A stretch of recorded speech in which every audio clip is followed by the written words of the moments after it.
Olá, pessoal, tudo bem com vocês? Bora para mais uma aula. Hoje nós vamos falar sobre tipos de sujeito, né? Vocês sabem que a oração ela é composta por um sujeito e por um predicado. Entretanto, nós temos alguns tipos de sujeito, há uma classificação para esses sujeitos, tá?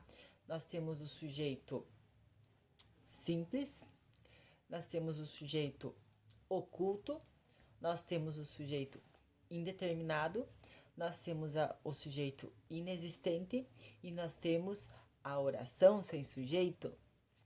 Vamos aprender sobre cada um deles agora? Bora lá. Tipos de sujeito. Vamos começar pelo sujeito mais tranquilo, que é o sujeito simples, né?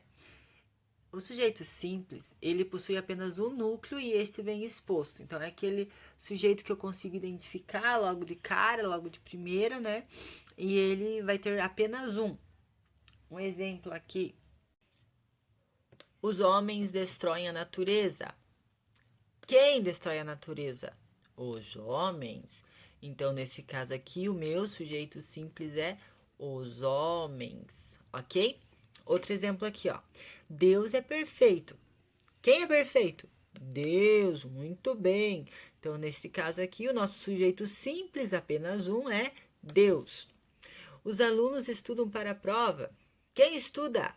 Os alunos. Então, o meu sujeito é os alunos. Se eu tenho apenas um sujeito, ele é simples.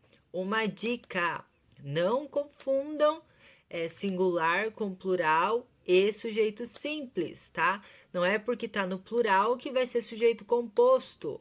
Ele só vai ser sujeito composto quando tiver um e aqui, ok? Tipo, os alunos e a professora. Aí sim vai ser um sujeito composto. Então, não confundam plural com sujeito composto, tá? Se eu tenho apenas uma palavrinha aqui, independente se ela tá no singular ou no plural, ela vai ser sujeito simples. Aí nós temos o sujeito composto, né? Sujeito simples, apenas um núcleo. Nesse caso aqui, nós vamos ter dois ou mais núcleos, que eles vão estar expressos na oração. Olhem só o ezinho que a prof falou ali, ó. As vacas brancas e os touros pretos pastavam. Então, esse e aqui, ó, ele tá ligando as orações, tá? Então, eu tenho, desculpa, ele tá ligando os sujeitos. Então, se eu tenho dois sujeitos, eu tenho um sujeito composto. A cegueira e a pobreza. Olha o e aqui. A cegueira é um núcleo, pobreza também é um núcleo. Então, eu tenho dois sujeitos, consequentemente, eu tenho um sujeito composto. A cegueira e a pobreza lhe torturavam nos últimos dias de vida. Outro exemplo aqui, ó. Fome e desidratação são agravantes daquele povo. Então, fome e desidratação. Eu e a turma fomos ao jogo. Quem foi? Eu e a turma. Então, se eu tenho dois sujeitos, eu vou ter sujeito composto, tá? Uma dica bem interessante. Se tiver o e ligando os núcleos, eu já sei, tenho certeza absoluta que é um sujeito composto. Depois do sujeito composto, nós vamos falar do sujeito oculto, tá? Sujeito oculto, também chamado de sujeito elíptico ou desinencial, é determinado pela desinência verbal e não aparece explícito na frase. Então, eu não enxergo ele. Entretanto, eu sei que ele existe. Sujeito oculto. Não enxergo, mas ele existe. Vamos para o exemplo? Estamos sempre alertas para os aumentos abusivos de preço. Quem está sempre alerta? Nós. Então, nesse caso aqui, o sujeito oculto é nós. Nós estamos, tá? Quero que meus pais cheguem de viagem o mais rápido possível. Quem quer? Eu. Então, eu quero que meus pais cheguem. O sujeito aqui oculto é eu. Estudaremos toda a matéria. Quem que vai estudar? Nós. Então, nós estudaremos toda a matéria. O nós, ele não está escrito aqui, mas eu subentendo que ele está aqui, mas ele está escondido. Por isso que ele é sujeito oculto. Aí nós temos o sujeito indeterminado. O que é um sujeito indeterminado? Se eu sei que sujeito oculto ele não aparece, o que vai ser o indeterminado? Esse tipo de sujeito não aparece explícito na oração, por ser impossível determiná-lo. Eu não sei quem fez, entende? Ele vai aparecer na oração, mas eu não vou saber quem realizou esta ação. Olha só, uma dica. Os verbos sempre estarão na terceira pessoa do plural, tá? Que é aquele AM. Ou, nesse caso, né, o EM. Então, terceira pessoa do plural. Dizem que a família está falindo. Alguém disse, mas ninguém sabe quem diz, tá? Não se achou o culpado. Só estão falando, estão dizendo, mas eu não sei quem é.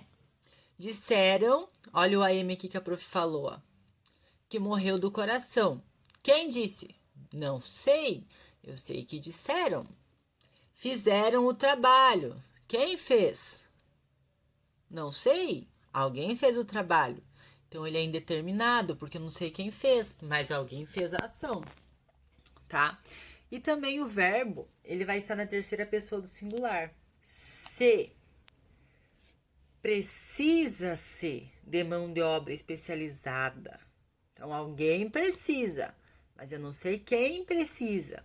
Então, verbos na terceira pessoa do plural e verbos na terceira pessoa do singular mais o se, né? Aqui é AM ou EM, ó, EM e AM. Os verbos na terceira pessoa do plural, eles vão terminar assim. E aqui mais o se, né? Precisam ser. Alguém precisa, mas eu não sei quem. Então, sujeito indeterminado, eu não sei quem precisa, mas ele existe. E, para encerrar, o nosso último sujeito é o sujeito inexistente.